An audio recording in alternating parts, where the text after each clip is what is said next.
सुबह सवेरे पाकिस्तान। एनए हल्का जो है, मतलब नेशनल असेंबली का जो हल्का है 249, उसकी बात करेंगे। मुस्तफ़ा कमाल साहब जो हैं बड़ी अहमियत मिल गई है भाई इस हल्के को। और मुस्लिम लीग नून ने अपने उम्मीदवार के लिए पीपल्स पार्टी से ताउन मांग लिया है। तो एमक्यूएम पहले ही तहरीक इंसाफ को अपनी उम्मीदवार दस्तबरदार करने की दरख्वास्त मुस्तरद कर चुकी है। सबसे दिलचस्प सूरत हाल तो ये हमजा कि पाक सरजमीन पार्टी की धमाकेदार एंट्री जो है वो भी हुई है। बिल्कुल ऐसे ही है। सरबराह पीएसपी, जिस तरह से मैं आपको बता रहा था कि मुस्तफ़ा कमाल साहब लीगी उम्मीदवार मिफ्ता इस्माइल साहब के खिलाफ इलेक्शन लड़ेंगे। या मिफ्ता इस्माइल साहब इसलिए कह रहे हैं क्योंकि पाकिस्तान तहरीक इंसाफ के अंदर इस वक्त इख्तलाफात हैं, फिर एमक्यूएम भी इलेक्शन लड़ी है। तो और नून लीग ने पीपल्स पार्टी से कहा है कि जी कि आप अपना उम्मीदवार हमारे लिए दस्तबरदार करें, और बिलावल साहब इस पर सोच रहे हैं अभी। खैर, मुस्तफ़ा कमाल साहब का कहना है कि हम पाकिस्तान की मौशी शहर कराची को मायूसी के अंधेरे से निकाल कर उम्मीद का रोशन शहर बनाना चाहते हैं, और ये काम हमारे अलावा कोई नहीं कर सकता। इसीलिए ज़िमनी इंतखाबात में भरपूर हिस्सा लेने का फैसला किया है। वैसे हमजा अगर हम देखें तो दावे सभी ये करते हैं कि हम जो है वो अंधेरे से निकालेंगे आपको, हम जो है वो शम्मा जलाएंगे। लेकिन खैर, शेड्यूल के मुताबिक एनए 249 में ज़िमनी इंतखाब 29 अप्रैल को होगा। सेनेटर का इलेक्शन जीतने के बाद फैसल वावडा ने इस नशिस्त से इस्तीफा दे दिया। हाँ जी, फैसल वाडा साहब ने यहाँ पर शहबाज शरीफ साहब को हराया था। 700 वोट का तकरीबन 720 के करीब के वोट्स का फर्क था। खैर, इस दफ़ा के इलेक्शन की बात करेंगे। पाक सरजमीन पार्टी के सरबराह मुस्तफ़ा कमाल साहब हमारे साथ मौजूद हैं, उनसे बात करते हैं। कमाल साहब, अस्सलाम वालेकुम, गुड मॉर्निंग। आपने एमक्यूएम छोड़कर पाक सरजमीन पार्टी बनाई। शुरू में अहले कराची के साथ साथ मुल्क भर में एक उम्मीद थी कि पाक सरजमीन पार्टी मुल्कगीर सियासत करेगी, मगर हमने देखा कि ऐसा कुछ नहीं हो सका, और आपकी जमात और आवाज़ तो कराची में भी मध्यम पड़ती नजर आ रही है। आप उम्मीदें क्या रख रहे हैं? समझता हूं कि पाक सरजमीन पार्टी अपनी क़याम से लेकर आज तक हर दिन के गुजरने के साथ बढ़ती चली जा रही है, बनती चली जा रही है। और मैं समझता हूं कि लोगों में एक्सेप्टेंस हमारी बढ़ी है, ना कि हम मदीम हुई हो एक्सेप्टेंस। हाँ, आप ये ज़रूर कह सकते हैं कि भाई 2018 के इलेक्शन में सीटें हमारे पास नहीं आई, तो 2018 का इलेक्शन जो है वो जो जिस तरह से हुआ है, जैसे हुआ है, जो उसके ऊपर तासुरात हैं, तो वो अब कोई नई बात नहीं है, वो छुपी हुई बात नहीं है। आने वाला वक्त इंशाअल्लाह ताला पाक से ज़मीन पार्टी का है। अभी आज से 4 दिन पहले, 5 दिन पहले हमने 19 मार्च को कोयटा की तारीख में सारे चैनल्स ने, सारे मीडिया ने, दुनिया भर के ज़राए इब्लाग ने दिखाया, हज़ारों का जलसा किया कोयटा में। कराची से गए हुए लोग, कोयटा में हमारी वो पोजीशन है कि कोयटा का जलसा हुआ। उससे 2 हफ्ते पहले हमने सोहराब गोड, जो कि पख्तूनों का इलाका है, जहां पर मुहाजिर कोई जा नहीं सकता था, नो गो एरिया था, या वो उसको मार देते थे या वो उसको मार देते थे आपस में, जहां पर पख्तून और मुहाजिर एक साथ खड़े नहीं हो सकते थे। 40 सालों की तारीख के बाद, कत्लो गारतगरी के एक ना रुकने वाले सिलसिले के बाद, हमने सिर्फ पख्तूनों का जलसा करके दिखाया। उससे बाद आ जाए तो 8 नवंबर 2020 18 अक्टूबर को पीडीएम ने 11 जमातों के साथ जलसा किया, और पाक सरजमीन पार्टी ने उसका जवाब उसी ग्राउंड में, बाग जिना में अकेले उसका जवाब दिया और जाकर जलसा किया अकेले। 8 नवंबर को जाके कोई गूगल सर्च करके देख ले, उसकी फुटेज देख ले, तमाम कैमरों ने उसको लाया है। गुज़श्ता आम इंतखाबात में आपने भी इलेक्शन चोरी होने और धांधली के इल्जामात लगाए थे। इसके बावजूद आज आप फिर एनए 249 के इलेक्शन में हिस्सा ले रहे हैं। जिस निज़ाम पर आपको एतबार ही नहीं है, उसमें शामिल होने की ख्वाहिश क्यों है? तो हमें तो फिर सियासत ही ख़त्म कर देनी चाहिए। हम तो जो है वो भाई निज़ाम को निज़ाम में हिस्सा लेके ही सही करेंगे ना। हमने कोई हथियार बरदार जत्थे तो बनाने नहीं है। और ये कोई 2018 के इलेक्शन के बाद ये कोई पहला इलेक्शन पार्टिसिपेट नहीं कर रहे।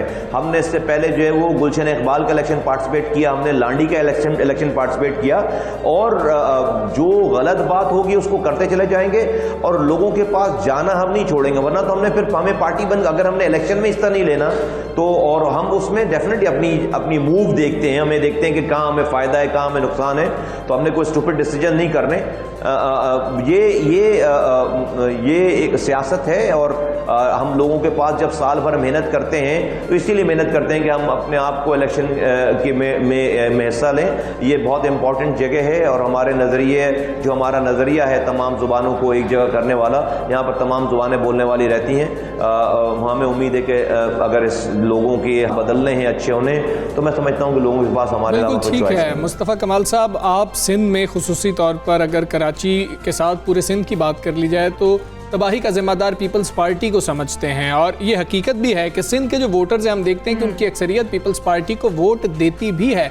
तो कैसे होगा कि पीपल्स पार्टी की हुकूमत भी है, पीपल्स पार्टी वहाँ से शायद इलेक्शन लड़े भी, और अगर नहीं लड़ेगी तो मिफ्ता इस्माइल साहब को सपोर्ट करेगी।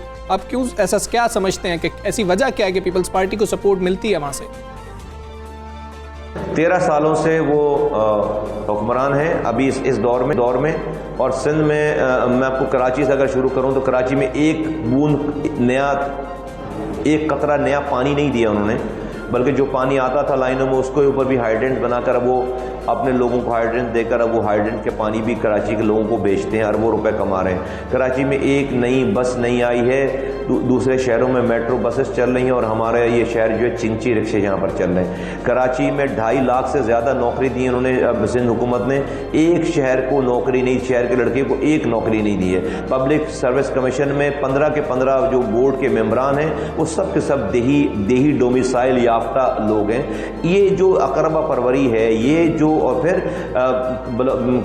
यहाँ लाड़काना में बच्चों को कुत्ते काट रहे हैं, उनके पास वैक्सीन नहीं है, लड़के बच्चे माओ की गोद में हलाक हो रहे हैं, उनकी जानें जा रही हैं, थर में रोज़ाना बच्चे मर रहे हैं, ना रोटी मिला, ना कपड़ा मिला, ना मकान है, तो कोई भी चीज़ ठीक हुई नहीं है। तो डेफिनेटली इस 13 सालों में उनकी बिल्कुल भरपूर उनकी हुक्मरानी रही है, उनको कोई इंटरप्शन नहीं रही है, कोई अपोजिशन उनके खातिर खा कुछ भी नहीं कर सकी।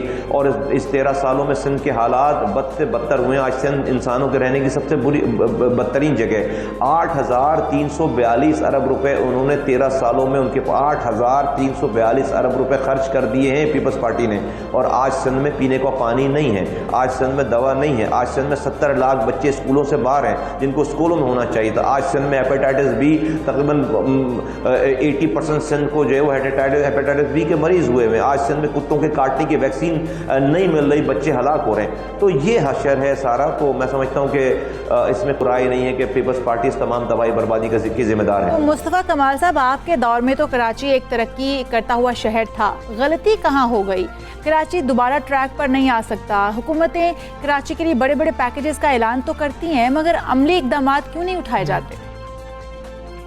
कराची की तबाही बर्बादी वहाँ से शुरू हुई जब कराची का चौकीदार ही चोर बन गया। और कराची का चौकीदार, कराची के लोगों ने अपने वोटों से MQM को इसका चौकीदार बनाया था।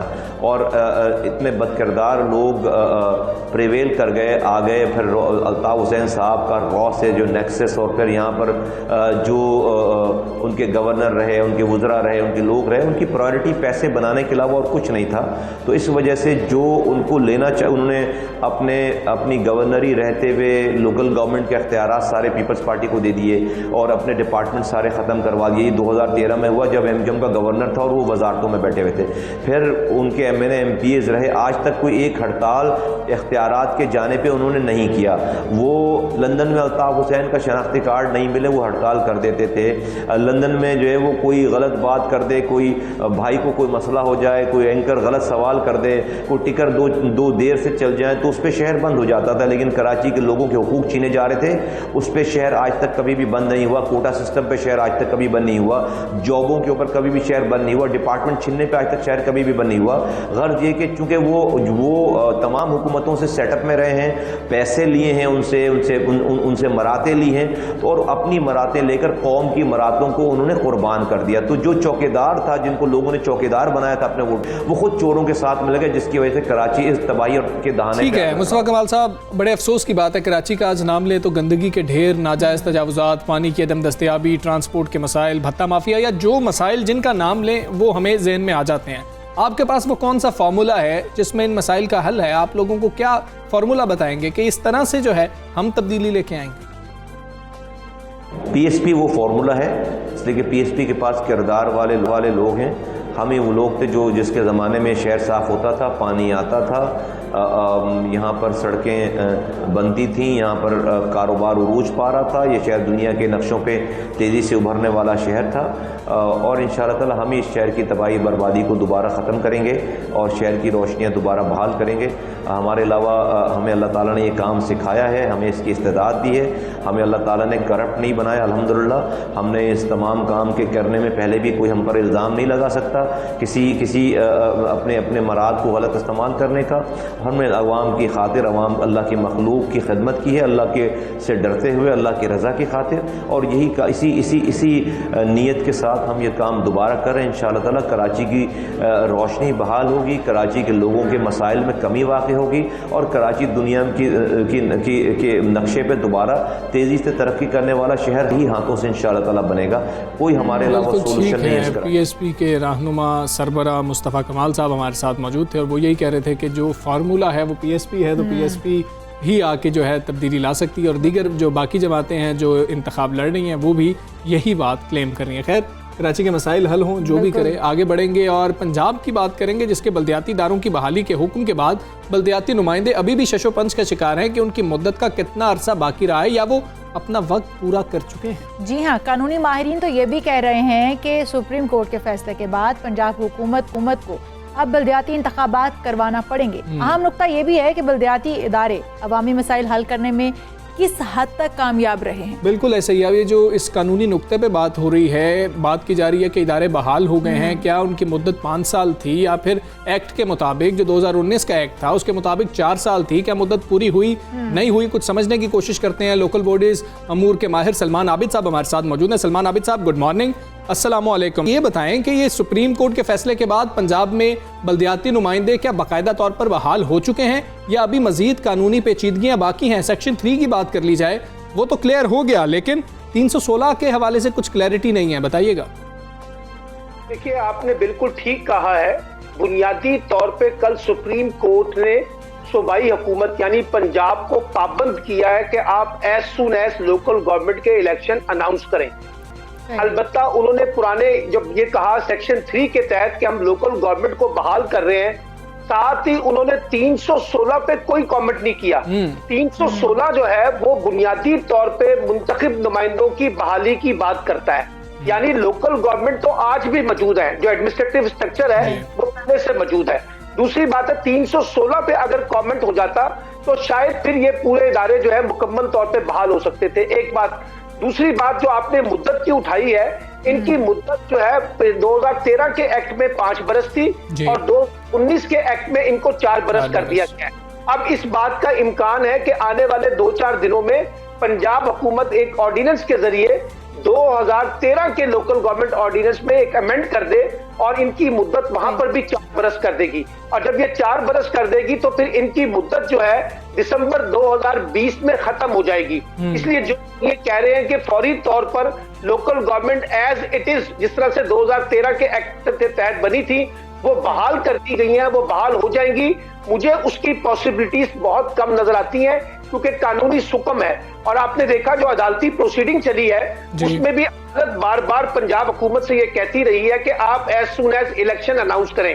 अब इम्कान ये है कि जो पंजाब हुकूमत है जो सितंबर में लोकल गवर्नमेंट का इलेक्शन कराना चाहती थी और उसने अपनी डेट जो है वो सुप्रीम कोर्ट में सबमिट भी करवाई थी सितंबर के हवाले से। अब इम्कान ये कि ये इलेक्शन पहले करवाने पड़ेंगे और अब इनको एज सून एज अपना इलेक्शन शेड्यूल जो है वो जारी करना नहीं पड़ेगा। तो सर, रिव्यू पिटीशन के चांसेस मौजूद हैं कि हुकूमत जा सकती है रिव्यू पिटीशन में? देखिए, रिव्यू पिटीशन में वो ये इसी कॉन्टेक्स्ट में जाएगी कि हमने इलेक्शन शेड्यूल अनाउंस कर दिया है आपके कॉन्टेक्स्ट में, और ये देखिए ये हमारी डेट है और इसी के तहत हम तमाम डिस्ट्रिक्ट में जो डिप्टी डीसीओ हैं उनको एडमिनिस्ट्रेटर लगा रहे हैं और हम ये मई में, कल सुप्रीम कोर्ट ने कहा है इनको कि आप मई में ये इलेक्शन करवा दें।